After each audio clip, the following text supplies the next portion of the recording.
దేశ ప్రజలకు థాయిలాండ్ యువ ప్రధాని పేటోంగ్ జాన్ షినవరత్ర బహిరంగ క్షమాపణలు చెప్పారు. పొరుగు దేశం నేతతో జరిపిన ఫోన్ కాల్ సంభాషణ లీక్ అవడంతో ఆమెపై దేశంలో తీవ్ర స్థాయిలో విమర్శలు, వ్యతిరేకతలు వ్యక్తమవుతున్నాయి.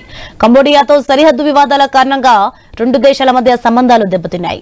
ఈ క్రమంలో కంబోడియా మాజీ ప్రధాని హున్ సెన్ కు షినవరత్ర ఫోన్ చేసి ఆయనను అంకుల్ అని సంబోధిస్తూ తమ దేశంలోని పరిస్థితులను వివరించడం, Thai army commander lieutenant general Boon Sin తనకు వ్యతిరేకంగా ఉన్నట్లు ఆమె సంభాషించింది.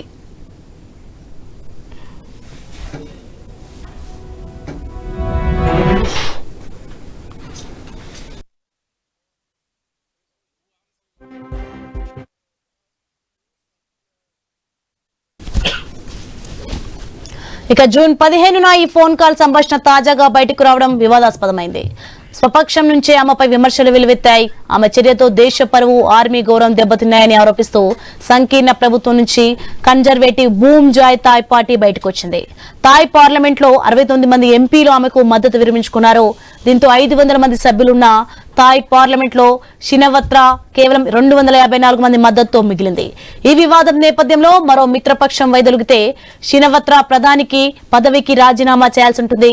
ఈ క్రమంలో ఆర్మీ, పోలీస్ అధినేతల సమక్షంలో చేతులు జోడించి బహిరంగ క్షమాపణలు చెప్పారు.